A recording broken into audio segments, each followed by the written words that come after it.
من اینو به شما عرض بکنم، دولت مردان آمریکا مردم غیر منطقی هستند. حرفشون غیر منطقی است، عملشون غیر منطقی است، زورگویانه است.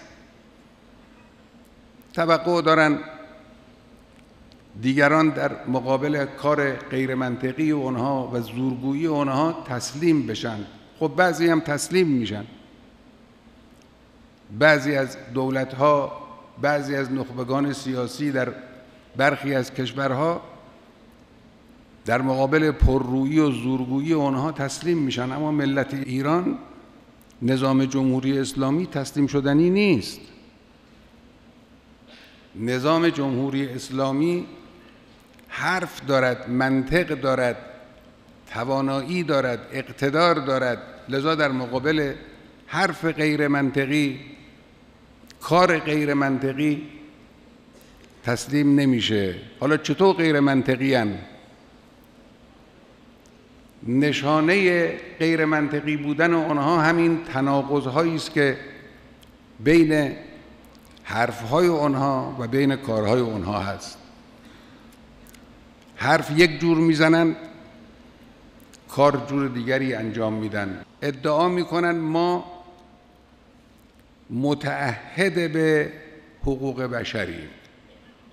بله، آمریکایی ها پرچم حقوق بشر رو بلند کردن، میگن ما متعهد به حقوق بشریم، اونم نه فقط در کشور خودشون که آمریکا باشه، در همه دنیا. خب حرفی است، ادعایی است. در عمل چی؟ در عمل بیشترین ضربه را و اهانت را به حقوق انسانها در کشورهای مختلف و نسبت به ملت‌های مختلف اینها میکنن.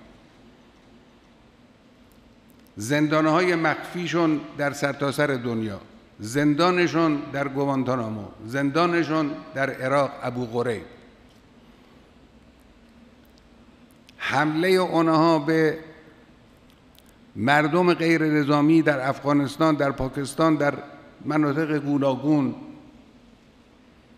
هواپیماهای بدون سرنشینشون راه میفته، هم جاسوسی میکند، هم مردم رو زیر فشار قرار میدهد که روزانه خبرش رو شما از افغانستان و پاکستان میشنوید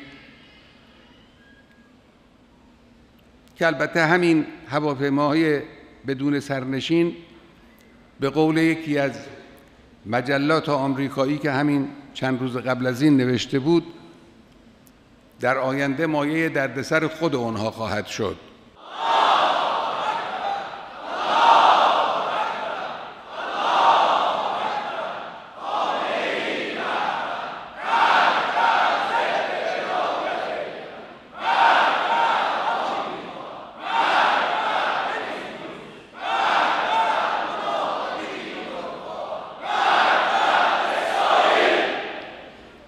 میگن ما متعهد به عدم تکثیر سلاح هسته‌ای هستیم که بهانه حمله به عراق هم در 11 سال قبل از این همین بود که گفتن در عراق رژیم صدام دارد سلاح هسته‌ای درست میکنه، که البته رفتن و پیدا هم نکردند و معلوم شد دروغ بوده است.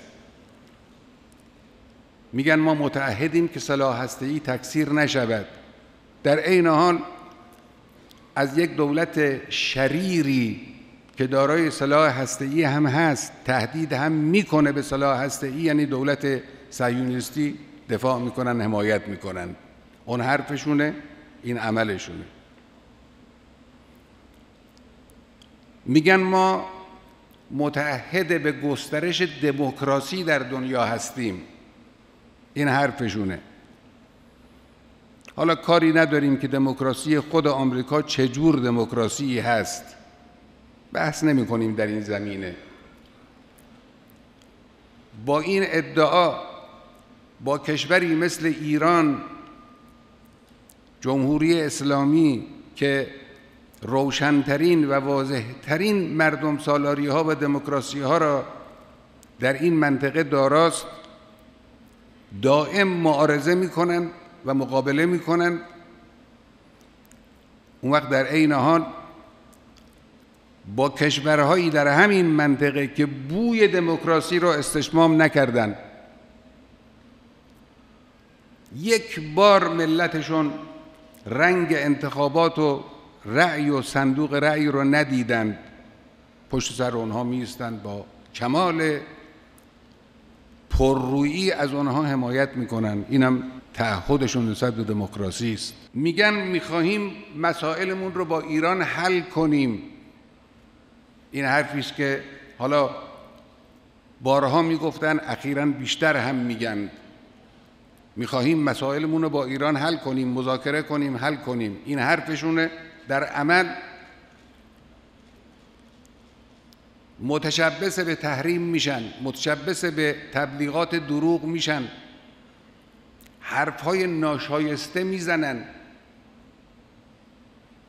مطالب خلاف واقع را نسبت به نظام جمهوری اسلامی و ملت ایران دم به دم منتشر میکنن. همین چند روز قبل از این رئیس جمهور آمریکا نطق میکنه درباره مسائل هسته‌ای ایران، جوری حرف میزند که انگار اختلاف بین ایران و آمریکا این است که ایران میخواد سلاح هسته‌ای درست کنه، میگه ما تا جایی که بتوانیم نمیگذاریم ایران سلاح هسته‌ای درست کنه. خب اگر ما میخواستیم سلاح هسته‌ای درست کنیم، شما چطور میتوانستید نگذارید؟ اگر ایران اراده میکرد که سلاح هسته‌ای داشته باشه، آمریکا به هیچ وجه نمیتوانست جلو او رو بگیره.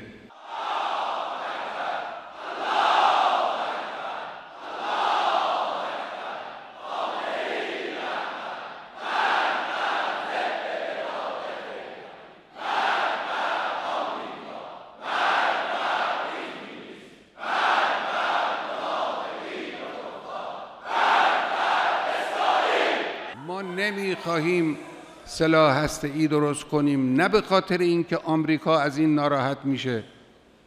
عقیده خود ما اینه. اعتقاد داریم سلاح هسته‌ای جنایت بر بشریت است و نباید تولید بشود. اونی هم که هست در دنیا باید محو بشود و از بین برود. این عقیده ماست، به شما ربطی ندارد. اگر ما این عقیده رو نداشتیم و تصمیم می‌گرفتیم سلاح هسته‌ای درست کنیم، هیچ قدرتی نمی‌توانست جلوی ما رو بگیره، همچنانی که در جاهای دیگه هم نتونستن بگیرن. در هند نتوانستن بگیرن، در پاکستان نتوانستن، در کره شمالی نتوانستن. مخالف هم بودن، اونام سلاح هسته‌ای درست کردن. اینی که ما نمیگذاریم ایران سلاح هسته‌ای درست کنه، این یک تقلب در حرف زدن است. مگه بس سر سلاح هسته‌ای است؟ در قضیه هسته‌ای بحث بر سر سلاح هسته‌ای نیست. بحث سر این است که یک حق قطعی و مسلم ملت ایران که غنیسازی هسته‌ای و استفاده صلح‌آمیز از توان داخلی خود ملت ایران، شما میخواید جلو اینو بگیرید. البته این رم نمیتوانید و ملت ایران کار خودش رو، اون چه که حق خودش هست اون رو انجام خواهد داد. ببینید غیر منطقی هستند آمریکایی ها، دولت مردان آمریکایی غیر منطقی حرف میزنند. با گفتگو کننده غیر منطقی نمی شود انسان بنشینه به اتکاء منطق حرف بزند. خب او غیر منطقی است. غیر منطقی یعنی زورگو، یعنی حرف بی خود بزن. این حقیقتی است، واقعیتی است که ما در طول این 30 سال در برخورد با قضایای گوناگون جهانی اون رو به روشنی دریافتیم. این رو میفهمیم طرف مقابل ما کیست و چجور باید با او رفتار کرد. نکته دوم، بحث مذاکره رو پیش کشیدن که ایران بیاد بشینیم مذاکره کنیم. همین رفتار غیر منطقی در این دعوت به مذاکره هم وجود دارد. اونها غرضشون حل مشکلات و مسائل نیست که من حالا بعد توضیح خواهم داد. غرضشون یک کار تبلیغاتی است برای اینکه به ملت‌های مسلمان نشان بدن که ببینید این نظام جمهوری اسلامی بود، با اون سرسختی، با اون ایستادگی، عاقبت مجبور شد بیاد باب مصالحه و گفتگو رو با ما باز کنه. وقتی ملت ایران اینجوره شماها چی میگید دیگه؟ اینو به ملت‌های سر برافراشته مسلمان که امروز در بسیاری از کشورهای اسلامی اینها نسیم بیداری وزیده است و احساس عزت میکنن به خاطر اسلام، این رو برای خاموش کردن اونها، برای ناامید کردن اونها لازم دارن. از اول انقلاب این یکی از هدفها بود. از سالهای اول انقلاب یکی از هدفهاشون همین بود که ایران رو بکشونن پای میز مصالحه و به دبستان بگن بالاخره دیدید ایران هم که ادعا میکرد مستقل است، ایستاده است، نترس است، شجاع است، بالاخره مجبور شد بیاد بشینه پای میز مذاکره. امروز هم همین هدف رو دنبال میکنن. این مطلب مهم نیست. وقتی هدف از مذاکره یک هدف غیر مربوط به مسائل اساسی است، یک هدف تبلیغاتی است، خب معلوم است طرف مقابل که جمهوری اسلامی است خام نیست، چشم بسته نیست. خب میفهمه که شما هدفتون چیست، متناسب با همون نیت خودتون جواب شما رو میده. اینم یه نکته. نکته سوم اینه که مذاکره در عرف آمریکایی‌ها و قدرت‌های سلطه‌گر به معنای این است که بیایید بنشینیم گفتگو بکنیم تا شما حرف ما را قبول کنید.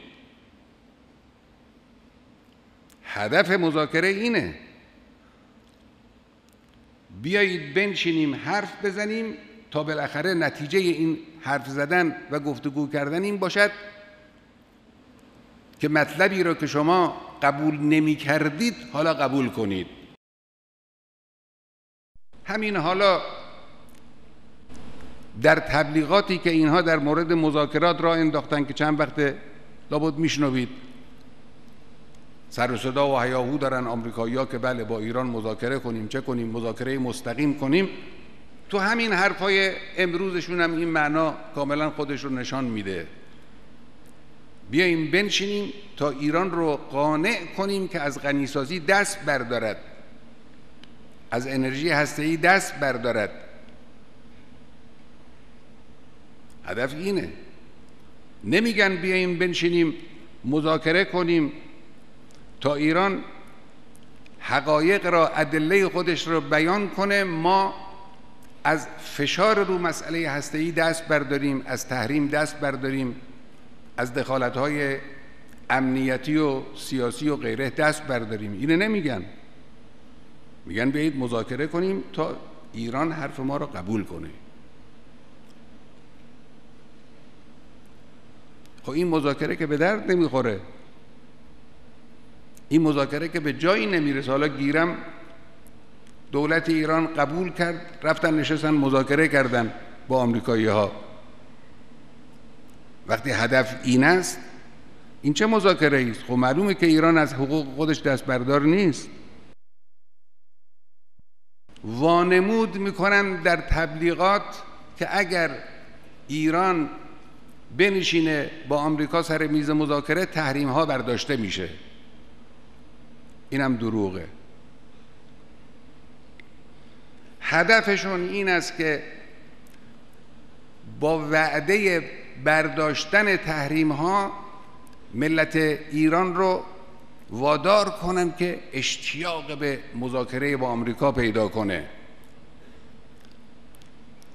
تصور آنها این است که ملت ایران دیگه حالا از تحریم ها به سطوح آمدن، پدرشون داره در میاد، همه چی به هم ریخته، پس ما بگیم خیلی خوب بیایید مذاکره کنید تا تحریم برداریم، یهو جمعیت ملت ایران را بیفتن که بله بیایید مذاکره کنیم. این حرفم از همان حرفای غیر منطقی و همراه با فریب و یه وسیله برای زورگویی است. اولا هدفشون همونطور که عرض کردیم اینی که میگن بیایید مذاکره کنیم، مقصودشون از مذاکره واقعا یه گفتگوی عادلانه و منطقی نیست. مذاکره یعنی بیایید شما حرفای ما رو قبول کنید، تسلیم بشید تا ما تحریم ها رو برداریم. خب اگر جمهوری اسلامی ملت ایران میخواستن تسلیم بشن چرا انقلاب کردن؟ و آمریکا بر اوضاع ایران مسلط بود، هر کار دلش میخواست میکرد. ملت ایران انقلاب کردن برای اینکه از زیر یوغ آمریکا خارج بشن، حالا بیان بنشینن باز مجددا تسلیم شما بشن. بله تحریم فشار، شکی نیست، آزاره، اما در مقابله با این آزار دو راه وجود دارد. ملت‌های ضعیف وقتی که دشمن فشار آورد میرن در مقابل دشمن تسلیم میشن، خشوع میکنن، توبه میکنن. اما ملت شجاعی مثل ایران به مجرد اینکه دید دشمن دارد فشار میارد سعی میکند نیروهای درونی خود رو فعال کنه، با قدرت و شجاعت از منطقه خطر عبور کنه و همین کار را خواهد کرد.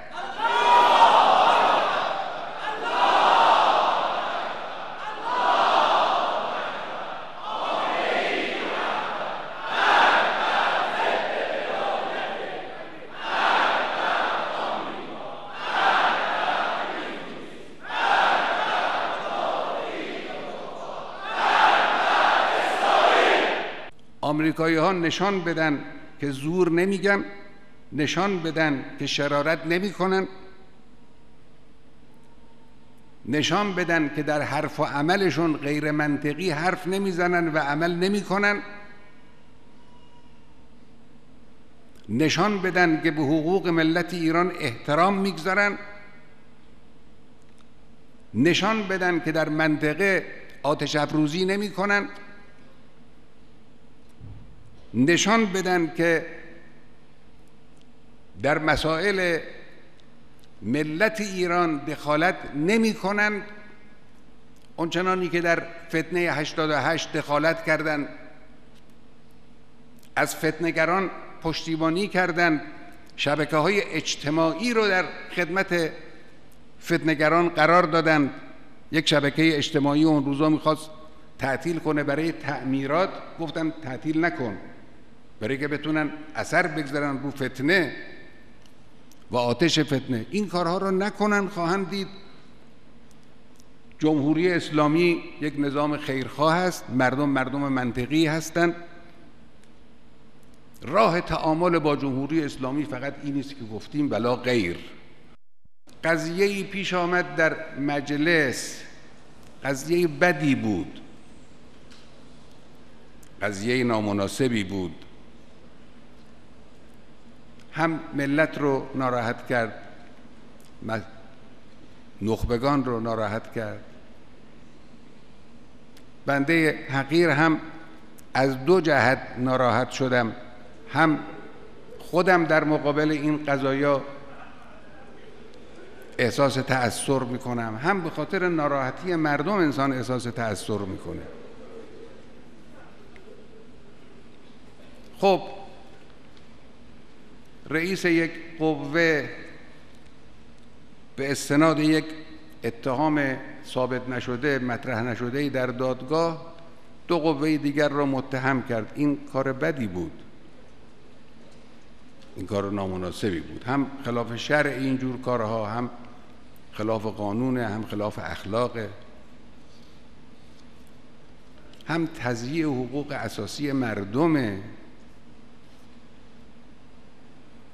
مردم، یکی از حقوق اساسی مهم مردم این است که در آرامش روانی، در امنیت روانی زندگی کنند، در کشور امنیت اخلاقی برقرار باشد.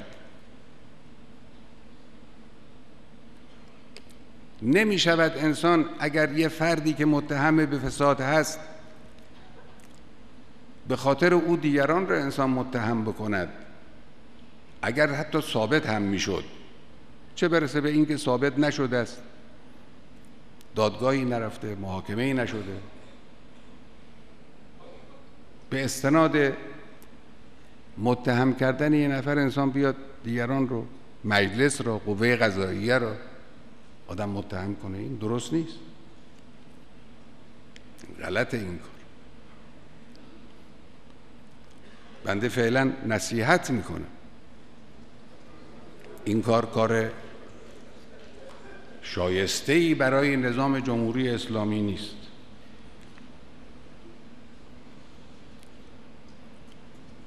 اون طرف قضیه هم اصل این استیضاحی که در مجلس انجام گرفت غلط بود. خب استیضاح باعث یک فایده‌ای داشته باشد. چند ماه به پایان کار دولت استیضاح یک وزیر، اون هم باز با یک علت و دلیلی که مربوط به خود اون وزیر نیست، این چه معنی داره؟ چرا؟ اینم غلط بود.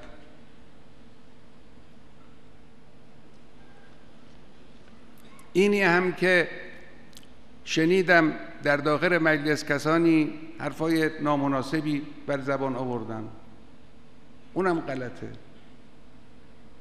همه این قضایای نامتناسبی است با نظام جمهوری اسلامی. نه اون متهم کردن، نه اون برخورد کردن، نه اون استیضاح. دفاعی هم که رئیس محترم قوه از خودش کرد، اونم یه قدری زیاده روی بود، لزومی نداشت. با این وقتی ما همه با هم برادریم، وقتی دشمن مشترک جلو رومون هست، وقتی توطئه رو میبینیم، چه کار باید بکنیم؟ تا امروز هم مسئولین در مقابل توطئه‌های دشمن همیشه کنار هم ایستادن. حالا هم باید همینجور باشه، همیشه هم باید همینجور باشه.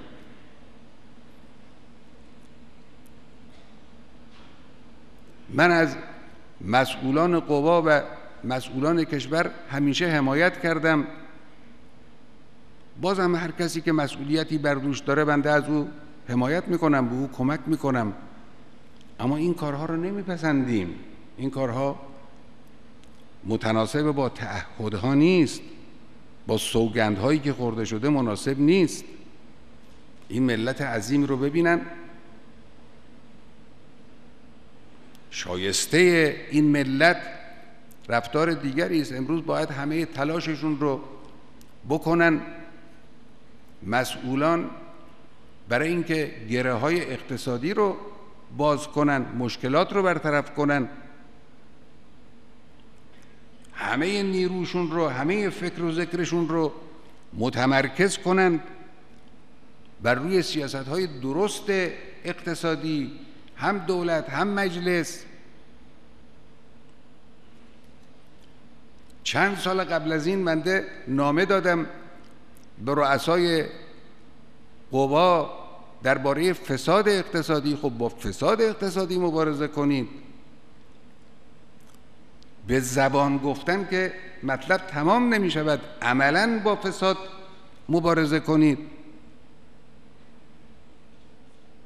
هی بگیم فساد اقتصادی، خب کو در عمل چه کار شد؟ چه کار کردید؟ ایناست که انسان رو متأثر میکنه. توقع بنده از مسئولین این است که حالا که رفتار دشمن شدت پیدا کرده است، شما هم رفاقتاتون رو با هم شدت بدید، بیشتر با هم باشید.